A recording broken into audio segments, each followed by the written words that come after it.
the more engaged users feel with the site and with the content, the better it's going to be for the brand. And not just for SEO, because this will help people keep this in mind as they go off throughout their day, throughout their week. They'll think about it, they'll tell other people about it. So it doesn't start and end with the search engine. It goes out into the ether, and it really helps people remember the brand and remember the experience. Hopefully it's a positive one. But I think that's highly important as well for people to come back to.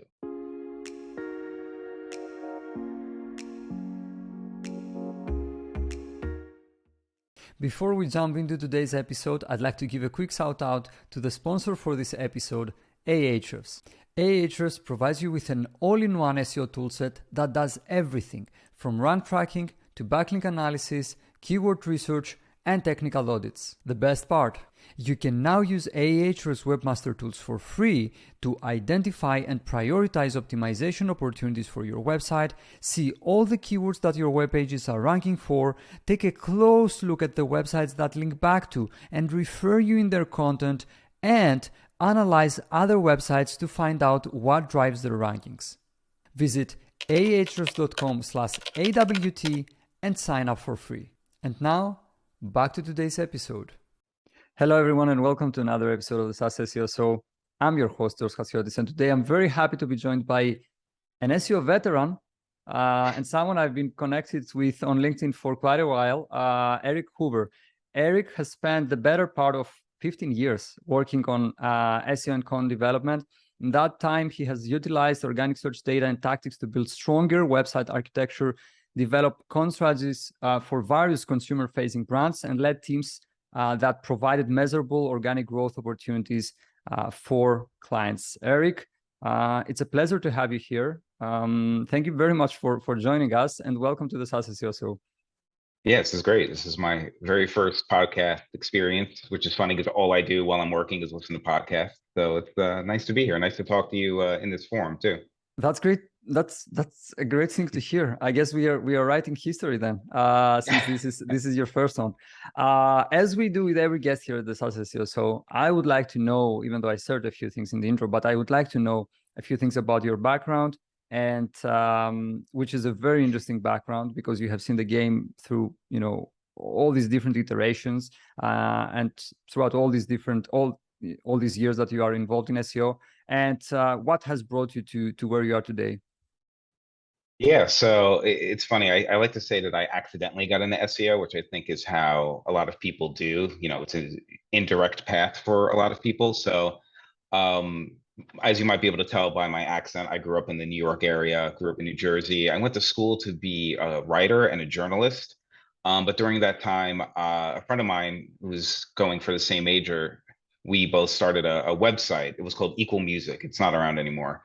But we, basically wanted to do music reviews and interview artists, local artists, big artists. We actually had some pretty big names on the site for 2004, 2005, which are mostly artists that aren't around anymore, or aren't as popular. But within that, we had to learn how to do, like basic HTML and metadata, and understand how to structure an article, how to structure headings, things like that. But we wrote from the heart. We wrote very, human-facing content. Again, we had, at the time, journalism background, so it was very editorial type content, and interview type content. But we had to learn how to utilize early days of SEO. So I'm talking meta keywords way before they were quote unquote outlawed, and making sure that there were, key phrases within headings and title tags, and learning what a meta description was and how to put it in the HTML. There wasn't really any space on the platform we were using, which I think was an early version of WordPress, to just pop it in the CMS. We had to actually hard code it in. And from there, I just started finding jobs, interviewing for jobs at agencies. I remember the first interview I went on was for a company called Dealer.com, which is based out of Burlington, Vermont. They're automotive marketing. They do car dealership websites. And my first interview was with the person who would end up being my manager. And I joked, one of the first things I said, well, I didn't realize it was a joke, but I said, I don't really know much about cars. I know how to change a tire, and I could change my oil if I needed to. And he just kind of laughed and said, "You don't need to know anything about cars." And he taught me, keyword research and things like that. It was a lot of long tail. If you needed content for a page on a 2005 Ford Focus hatchback, we were the place to go to. And him and the team helped me understand how to construct that. And from there, it just took off. I've been, like you said, at agencies most of my career, and taking the sort of art and science of SEO and content strategy, and growing it as it's changed over those 15 years. It sounds to me that you had really humble beginnings, considering where you are today, which is, I think, a great thing for anyone to experience all these different levels before they get to a different point, to a better point. I would like to know, seeing all this, this evolvement, let's say, of organic search, and how we as users of organic search search, how would you summarize these 15 years of trying to figure things out? So it's really all about that, helping people find what they're looking for. To me, it's always been about, whether it's a pharmaceutical brand or an over-the-counter medication. I have a lot of pharmaceutical experience, which is why those come up a lot. Or you're looking for a Ford Focus, or what have you. We're trying to get users to the information that they are looking for to help them. It sounds very cheesy, but to me, it's always about helping someone find what they're looking for. So, helping them through that journey, developing the content based on what those users are looking for, whatever the vertical is, and making it useful to them, making it direct, but also helping them along on a journey to get them to that information. That to me is sort of the one thing that has not changed with SEO. And so much has changed over the years from both a content and technical perspective, but really helping people find the answers to the questions or find a product that they need, whatever that is and whatever that journey looks like. Helping the user throughout that journey is key, and it's the one thing throughout my career that has it's evolved, but it's never gone away. Do you find it difficult to adapt? Like every time a change happens, because like being 15 years in the SEO game is quite some time, and so I guess that many of the things that you used to do, I don't know, 15 or 10 years ago, are not obsolete, but they, let's say Some that of them they're, are, yeah. yeah, let's say they're quite outdated.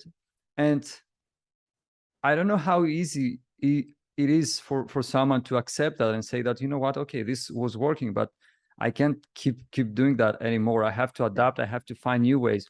And I would like to know how difficult that is to always keep on top of your game and adapt to these changes and accept them and embrace them even. Yeah, it could be challenging, but to me, it's all about, and this goes back to why one of the things I love about SEO in general. It's about the data. Like, what is that telling us?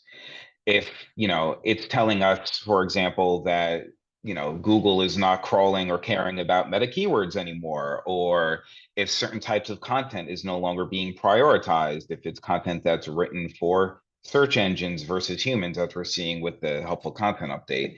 It's all about the data and case studies and what we're seeing in the landscape.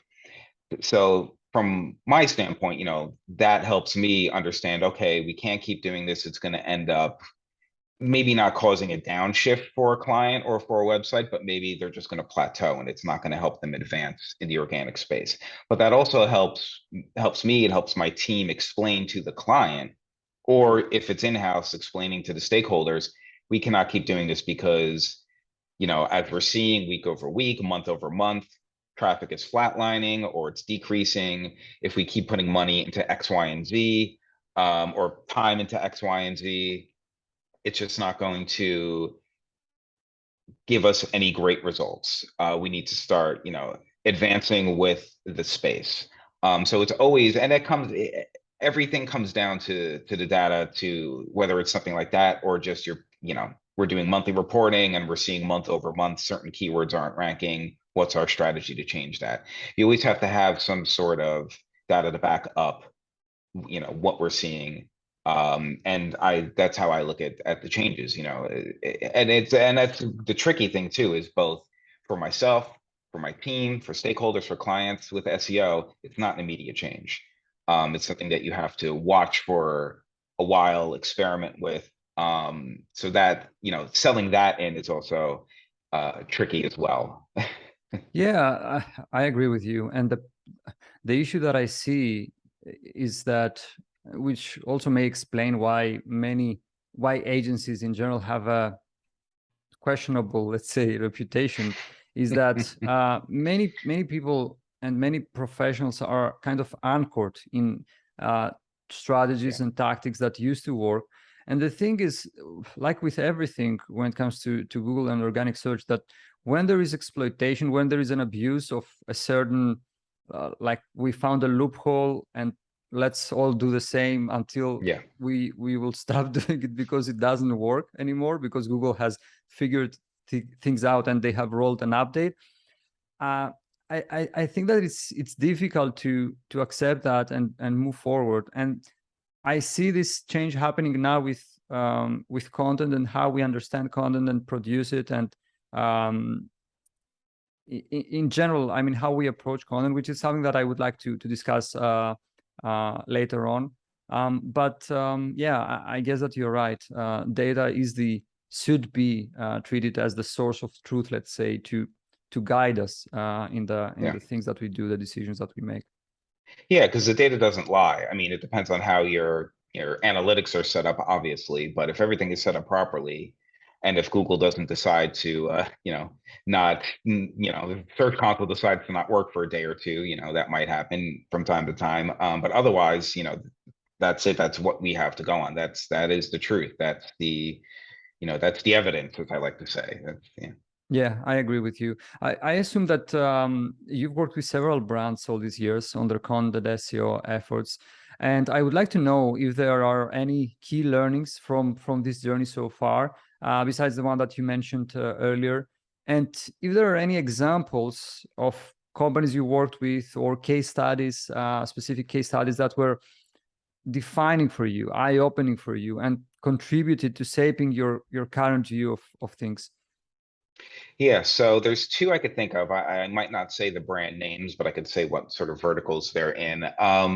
But in both cases, it was all about, using SEO from the ground floor. Like as soon as the project started, SEO was brought in immediately, along with UX, along with content, along with development. Um, but they were both overarching journeys, full funnel journeys. In agencies, we like to use the funnel a lot. Um, but that's really the key to it. Was we had SEO brought in to take a look at the competitive landscape for these brands and see where we could have touch points, where organic can help these brands from a higher funnel, just sort of high funnel informational standpoint of content of what these products were, a sort of mid-funnel consideration phase, and then how can we impact the product phase. So with both examples, one was an over-the-counter medication, and one is a major electronics brand. Both are global brands. Um, and with the medication brand, we actually were brought in um, at the start of a brand new website being constructed.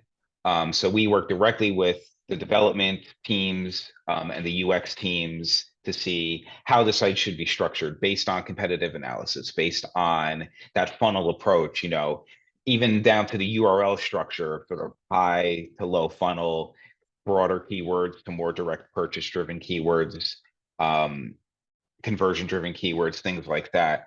And then the content and the site structure being set up the same way.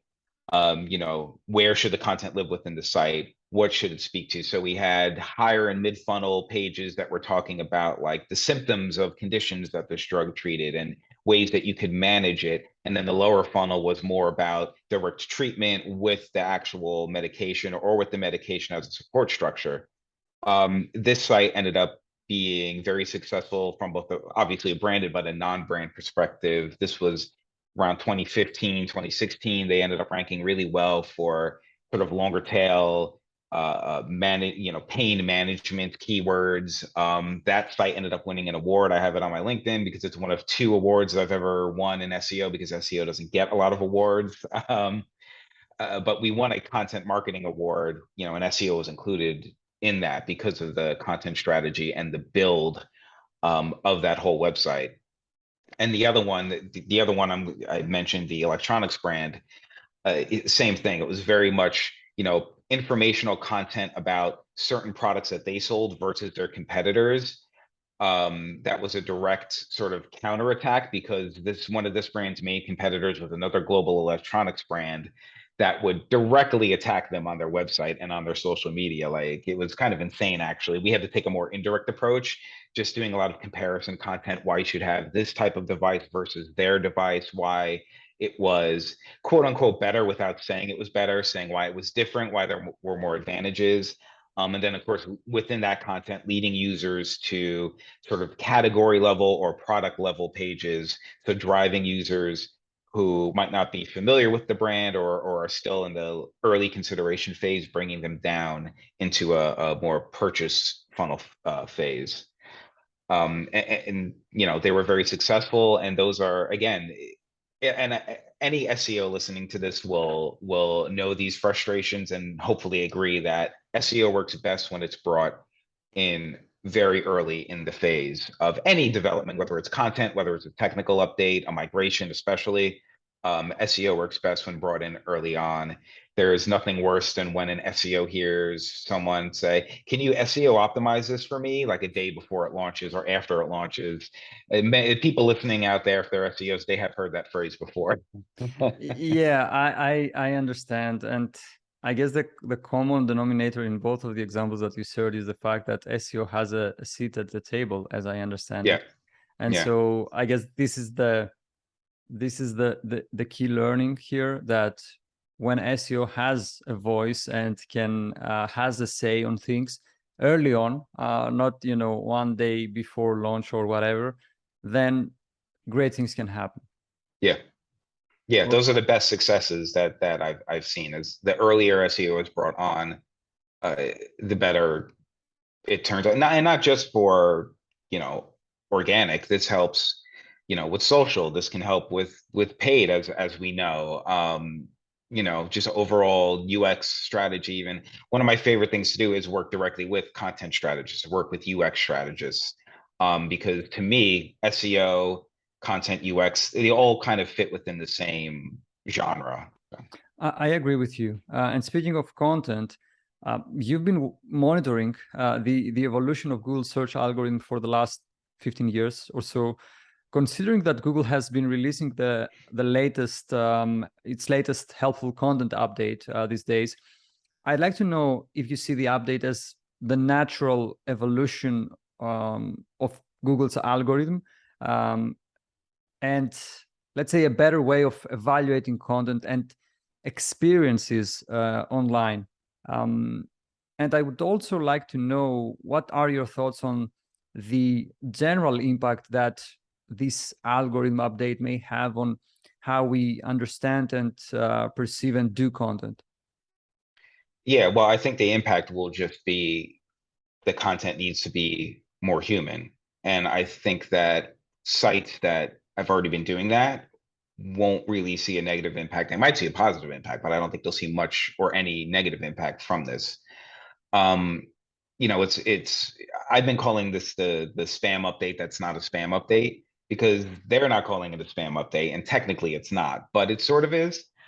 Because if you're writing content solely for search engines, um, it can be a little spammy. And I think this is the natural progression, and it will continue to be this way. It's a pushback on AI generated content, yes, but I think overall it's just a continuation of Google saying, listen, your content needs to speak to the human first. It needs to answer, like I said before, answering their questions, answering their needs, talking in a natural tone. Yeah, you could have keywords in there. You should have keywords in there, but they need to be used strategically. They need to be placed appropriately. They need to be not overutilized. And just overall, this content needs to be natural. It needs to read as though a human wrote it, because a human should write it. It could be assisted by an AI, but it should not be authored by an AI. That's my opinion. I don't know if AIs will ever be smart enough to have fully human focused content. I don't think within the next few years they will. Maybe one day in the future when we're talking Star Trek times, but right now I don't think so. I think AI can assist in many ways, but it still needs that human touch. It needs to be authored by a human, um, and monitored by a human as well. Checking in every so often when the analytics tells us to, to do a refresh. But to go back to your sort of bounced around there a little bit, but yeah, I think the evolution of this is more human content, in many different forms too. Obviously over the last 15 years, my experience has been very, authored written content. But for the last few years, other forms of content have become very important to search, to Google within organic results. And as an SEO who works in agencies, ha- having clients kind of sort of buy into the idea of different types of content is something that's been a bit of a challenge, but I think is very important. We now know and have known for many years that something like YouTube is a huge search engine. It's the second largest search engine. So having video content that is properly optimized is very important. There's a lot of talk now about optimizing social, like TikTok, which is sort of hilarious to me, but also kind of makes sense because people I was trying to fix a faucet a week or two ago in this new apartment. I just wanted to adjust it, and I searched, and along with YouTube videos, there was a TikTok video came up. Also a YouTube short video came up, the new YouTube Shorts, which is a new platform.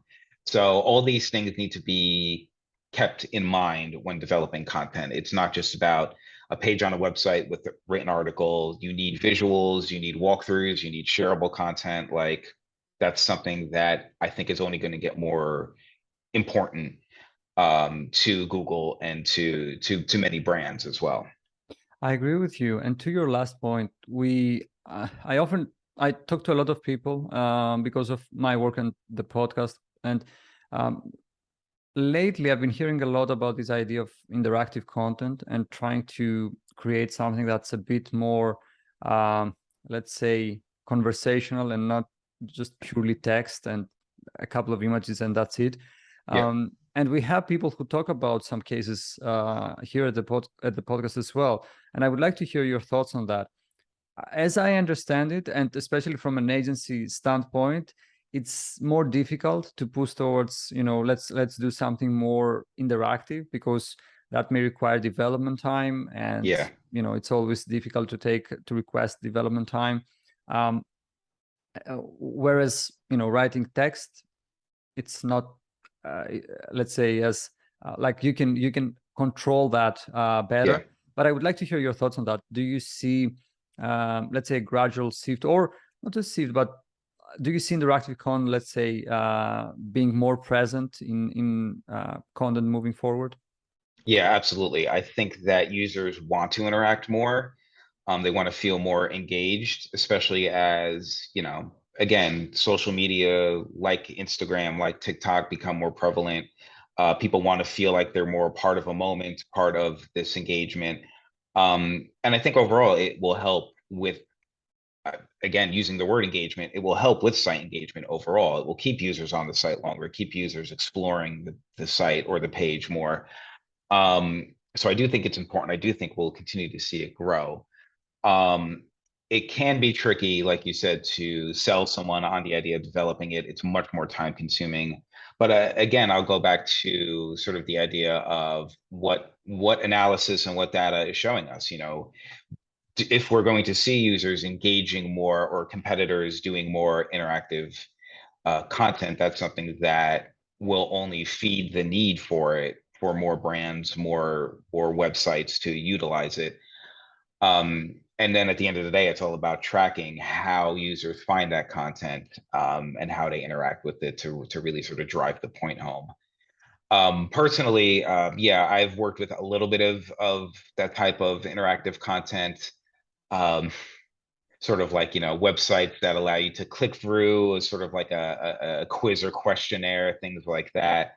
Or, sort of user generated content in a sense where you're asked to, and a video is posted and, leave your comments in the video, things like that. Those are sort of very basic examples of that type of content, I think.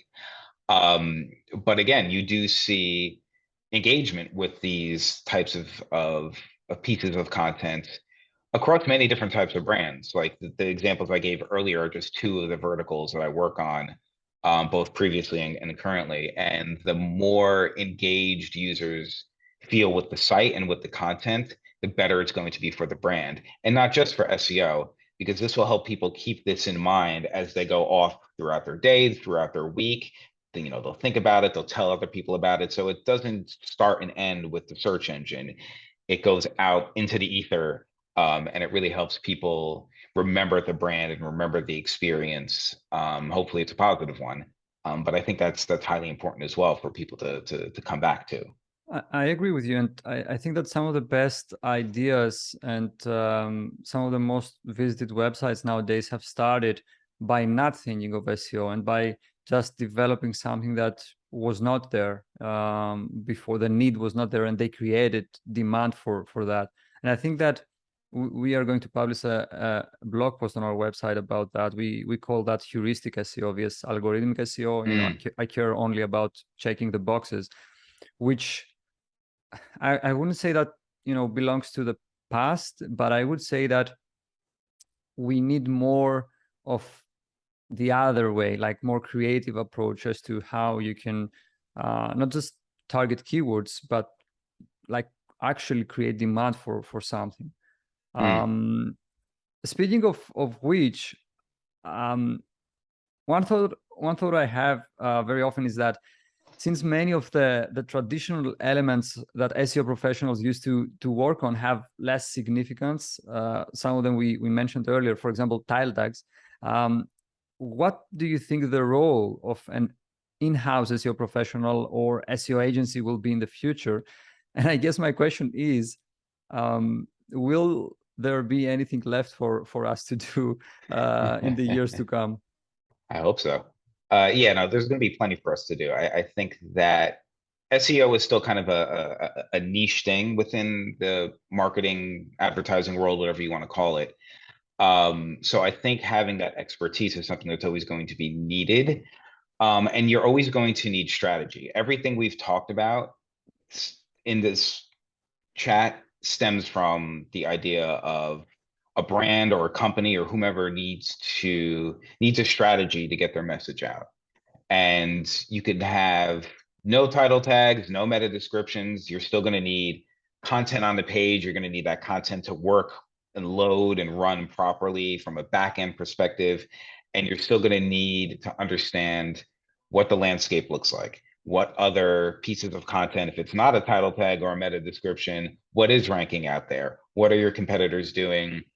If there aren't any competitors, what are similar, maybe there's like editorial sites talking about what you represent as a brand or as a product or a person even. What else can you look at out there, and what are those people or places doing? How do you build a strategy off of that? And that's what SEOs will always be needed for, in my opinion. There might be plenty of AIs out there one day writing titles and meta descriptions, or Google will just say, you know what, we're just going to take what we want and put it on as the title and meta description because they've done that before and they still do it. But you're still going to need someone in those initial early phases. And that's something that, whether with my teams, whether the person is more technical focused or more content focused, I tried to guide them towards that path of thinking about things strategically and helping them simplify. It sounds a little insulting, but just helping them be able to explain it to people who are not SEO savvy, because that's something else that's always going to be needed from an SEO, is someone who can understand it from a granular perspective, from a technical perspective, but be able to explain it to people who are not SEO savvy or are not data savvy. It's a very important talent, and I think that SEOs who can do that will flourish. Not to say SEOs that can't do that won't flourish. There's always going to be needs for, people who are just like, in the back end and doing their thing, or more development focused people who might not be comfortable talking to a client or someone, and that's totally fine. I'm not a great developer. I need someone to develop for me. So that's totally fine. And there are developers who can do both. I sound like I'm insulting developers now, which I'm not. Uh, No, yeah, obviously, developers are. I admire them, and I think that yeah, in order for a team to work properly, you need everyone to have yeah, a seat at the table, and bring their own way of viewing the world. Let's say. Now, yeah. speaking of that, like client communications and communicating our work, your background is primarily in agencies, and I would like to ask you how you managed to get clients to launch new content SEO initiatives and actually materialize your recommendations. And I guess my question is, how can SEOs, both those who work internally as in-house employees and those who work in agencies, freelancers, whatever, how can they communicate their work more efficiently so that they can get the buy-in they need to launch initiatives faster? At a basic level, I find roadmaps are the easiest way to get stuff pushed through. From an agency standpoint, putting hours behind something, even if it's an estimate. Going back to developers a moment ago, a developer needs to know how long it's going to take to put something in, where they can fit it in their sprint, that kind of stuff. Like that is something that takes time to learn. I've only been doing it myself the last few years, but at a basic level, just having something road mapped out, um, that's going to help really push through literally getting the stuff implemented in a timely fashion. At a higher level view, when you're just trying to sell strategy in or sell tactics in, that goes back to what we talked about, having that data that suggests maybe this is the best time to publish this type of content based on, let's look at a 12-month view of keyword data. Oh, November is the best time to talk about this subject based on the number of average monthly searches. This is when we should launch that content. Well, actually, the month before is the best time to launch that content because it takes time, which you should explain to the client as well. This takes time, which is sort of the should be the slogan for SEO in general. This takes time. But just laying it out for them, again, going back to what are the key points, what are the data points, what is the best time to launch content, for example. And that's not only just from a keyword perspective, that might be, I work with an education brand at my current role. We don't do major updates on the website in August, September, because August, September are their biggest times of the year. They can't worry about a website issue, something, crashing, something not working, taking a risk, quote unquote, during that time period. Once we hit, late spring, early summer, that's when we'll experiment. We'll do a lot of testing. Granted, the audience, the actual visits to the site is smaller, but they can take risks around them. And that goes back to having the roadmap set up of when is the best time to do something, when is not the best time to do something. And again, that's not just about SEO, that's about the brand perspective. And that's another thing too, is taking the brand perspective into account if you are working either at an agency or you're working freelance or you're working in-house with stakeholders. What is their perspective on when is the best time to launch something from outside of an SEO box? Because as SEOs, we can get very tunnel visiony. I spend a lot of time talking about how everyone needs to have a seat at the table, but at the same time, I and my team need to understand that, well, the brand has priorities for, January, February, or November, December, and we need to take that into account as well. So everyone's, sort of opinion needs to be considered. I'm not saying that one group needs to have final word over another. From an SEO perspective, we might say, well, we need to do this now because of the reasons. And they might say, well, we can't do this now because of reasons. That's when it's the trickiest to sort of say, all right, let's take a step back and try and find when is the right time to maybe do a site migration, or when we'll have the least business impact. Um, I have another question for you regarding vendor evaluation.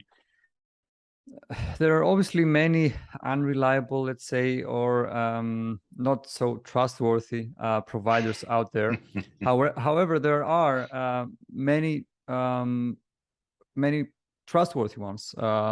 And my question is, based on the experience that you have over all these years working at agencies, how can clients protect themselves and choose the providers who can really drive impact on their businesses?